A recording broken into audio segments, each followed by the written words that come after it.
ICE officers in Chicago continue to escalate against peaceful protesters this week. And I want to talk a little bit about what's happening and the ongoing implications for, is it fascism yet, in the United States. I am attorney Rachel Cohen. I'm joined by State Senator Tiara Mack. We are the Pragmatic Optimists here on Legal AF. And I am also Chicago-based mostly, and so have been frequently attending a series of protests at the Broadview ICE processing facility, which has been used illegally as a detention center for a long time prior to Trump. Occasionally they would hold people there. There were protests there in the Obama administration about choices he made to step back due process protections for people who had entered in certain circumstances.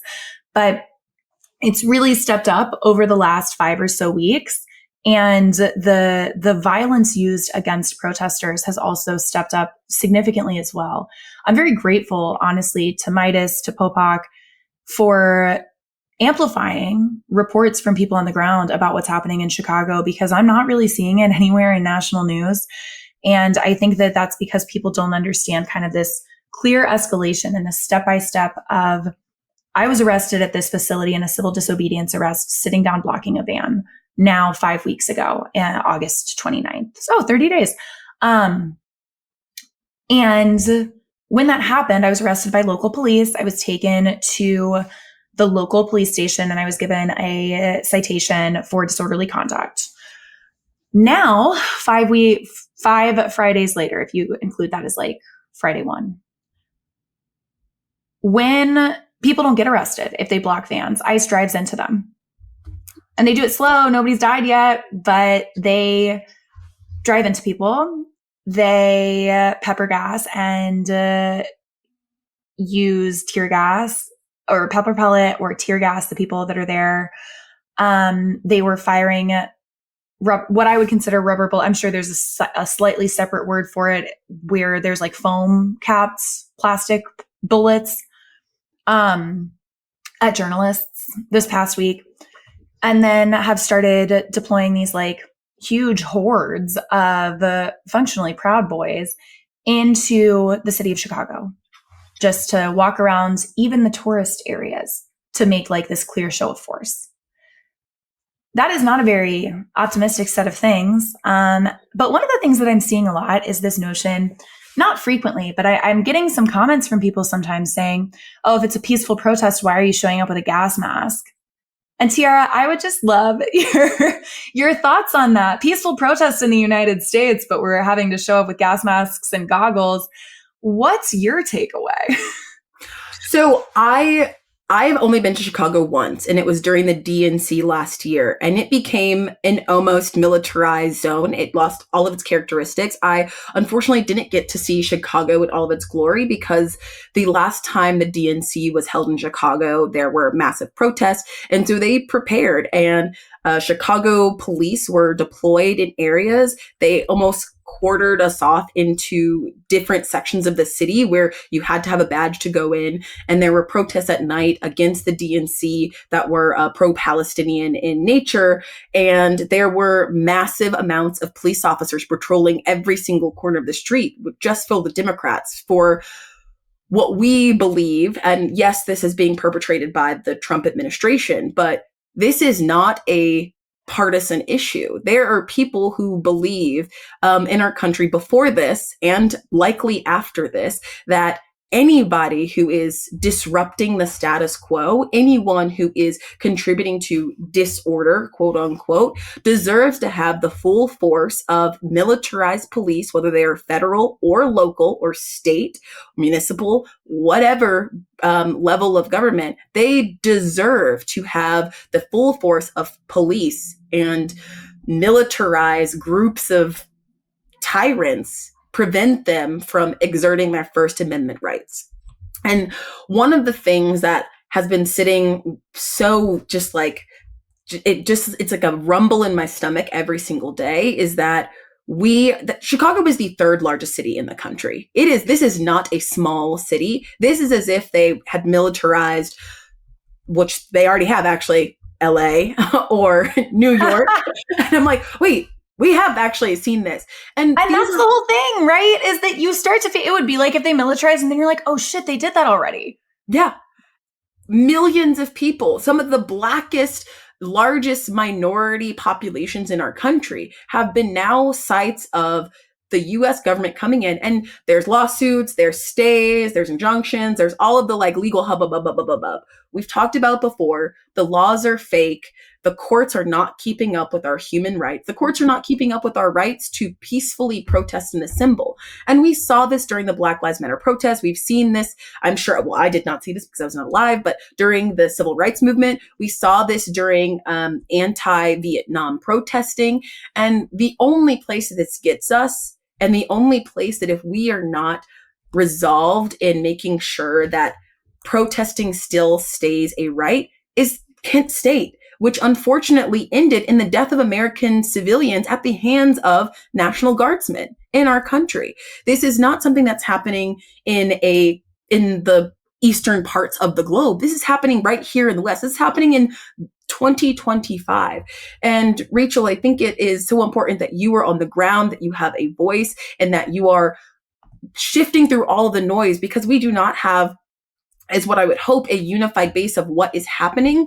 But the thing that is giving me hope, and the thing that I think we have to be grounded in a hopeful idea of where this can take us, is that so many people are finally waking up to the reality that our government, whether you're on the left or the right or somewhere in the mushy middle, will attack our citizens. They will come for your rights, and they will come for your communities if we do not show them that we are stronger than the rhetoric, we are stronger than their propaganda, and we are stronger than the idea that our voices are not powerful. It doesn't take everyone, but it takes a commitment to saying we are more precious, our rights, our democracy, and our future is more precious than the attacks that they have on us. But it comes with a real risk. People in the front lines, I saw reporting, I was out of the country this weekend, but people saying, I urge you not to go to the ICE detention facility unless you're prepared for action, unless you understand the risk. There was a real risk for people on the ground, and who still did it anyway.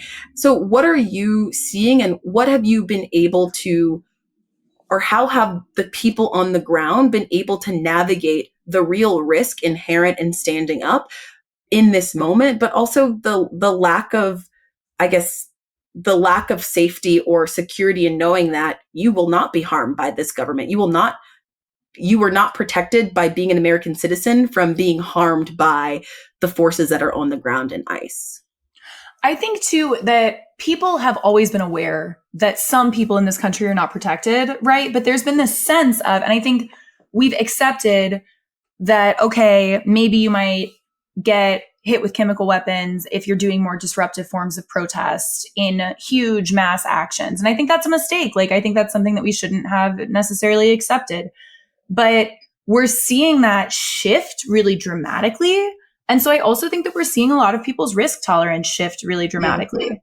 And people are showing up to risk being hit with pepper spray that would not have done that 2 months ago. And I think that you didn't use this as an opportunity to pivot to pragmatic optimism, but I think that's really admirable and brave. And it makes me optimistic about how much my neighbors care for each other, and how much, if people are given tools to try to interrupt what's happening, they will take advantage of them.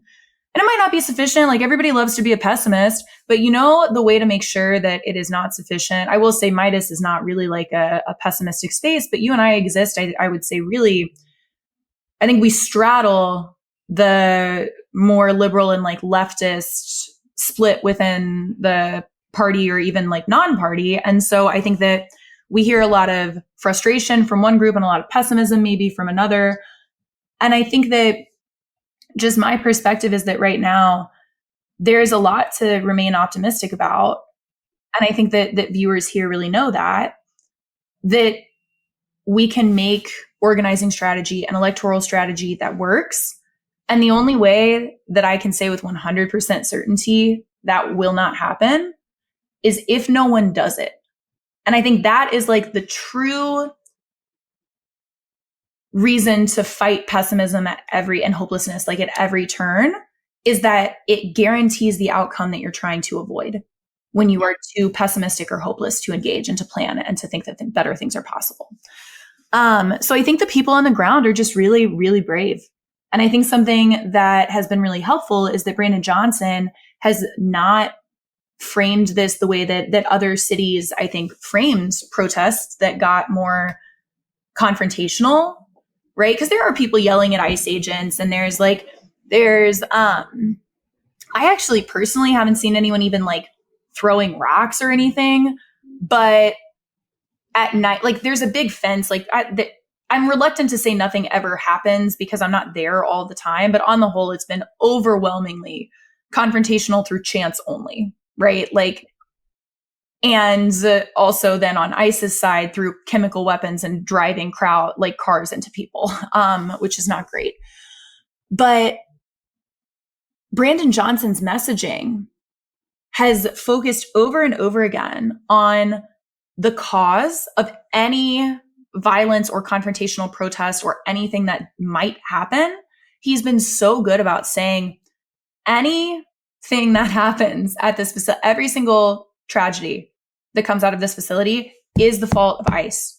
Every single one, because no one wants these people here. The village of Broadview doesn't want them here. The mayor's suing the larger Chicagoland area there was a conservative group that did a poll.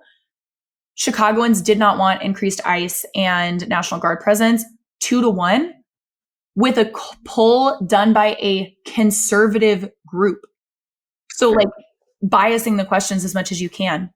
And so I think that I would just really like to see more people across the country focusing their energy on the city of Chicago, the city of Portland, the city of Memphis, which I think has really gotten overlooked because it is a predominantly Black city. And also that's so troubling because Memphis, the state has a Republican governor. And so they are really going to be fighting on their own there. Like in Chicago, it's been pretty, it's been helpful to not have the state fighting against us and to just have the feds fighting against us for the most part, not to be like the police aren't helping, but they are on the whole not continuing to like make things worse or aid ICE in their operations because we're a sanctuary city. And really like pretty much a whole sanctuary state. And so I just think we need to keep attention there and also not get pulled into any type of like condemnation of these incredibly brave people on the ground and focus all condemnation, all violence and condemnation of violence and violent rhetoric and everything else where it belongs at the federal government, which is starting violence and then instigating, because I don't even think I finished you can tell I'm like really, it's not our most polished episode, but maybe one of the more authentic ones from my end, of what it's like to sit and have conversation with me. When I was arrested, you get this they don't arrest people anymore. I had someone say to me when I was saying, don't come on and say like condemn a protester if they throw something at ICE and say, well, don't tell me what I can do. Like I support civil disobedience arrests, like what you did. And I said, that's not what happens now. Like now, if I was sitting in the middle of a road, I had an agent accelerate down a road while flipping me off as I was walking at a crossing point because we were doing like a walking back and forth across, like to not sitting because we knew that we would get hit or moved or arrested by the feds. Accelerate down to me while flipping me off, blow the stop sign so that he could have hit me had he wanted. I had to like move very quickly to get out of the way.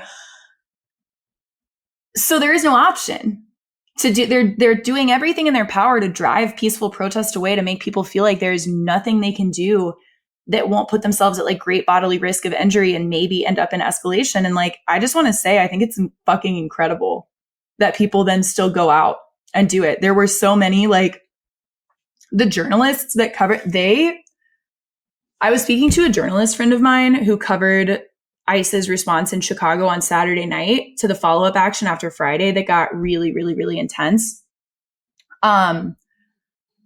Who showed up and he covered the pro-democracy protests in Hong Kong when he was like a teenager and said that he had never seen such excessive use of force in Hong Kong. He said that it was worse than anything that he saw there. And so I think, yeah, it's really, and I haven't even been able to get into it and we have to jump because I but I'm sure we'll continue to talk about this. I'm planning on writing it up on my Substack, like really thoroughly at some point, hopefully today. But I was explaining everything to Will, a mutual friend of ours, because we got on the phone and he said, so what stage of fascism do you think we're at? Like 1 to 10. And I said, like an 8. He said, 8? No way. And then I told him about everything that we're seeing in Chicago and things that I had learned from the journalists I was interacting with on the ground at this event. And we got done and he said, it kind of sounds like a 9, actually. Yeah. Yeah. So show up. People are showing up. Like, get organized, plug into rapid response groups, learn from the people on the ground, like mutual aid, learn from Black and brown organizers that have been doing this for a really long time. And the only way out is confirmed to be through. But I'll wrap it here, and we'll see y'all on Wednesday. Like, subscribe, follow along to Legal AF on the Midas Touch platform. And thanks for being here. We're in it together. Bye, Praggies, and thank you, Rachel. Can't get your fill of Legal AF? Me neither. That's why we formed the Legal AF Substack. Every time we mention something in a hot take, whether it's a court filing or a oral argument, come over to the Substack. You'll find the court filing and the oral argument there, including a daily roundup that I do called, wait for it, Morning AF. What else? All the other contributors from Legal AF are there as well. We got some new reporting. We got interviews. We got ad-free versions of the podcast and hot takes. Where? Legal AF on Substack. Come over now to free subscribe.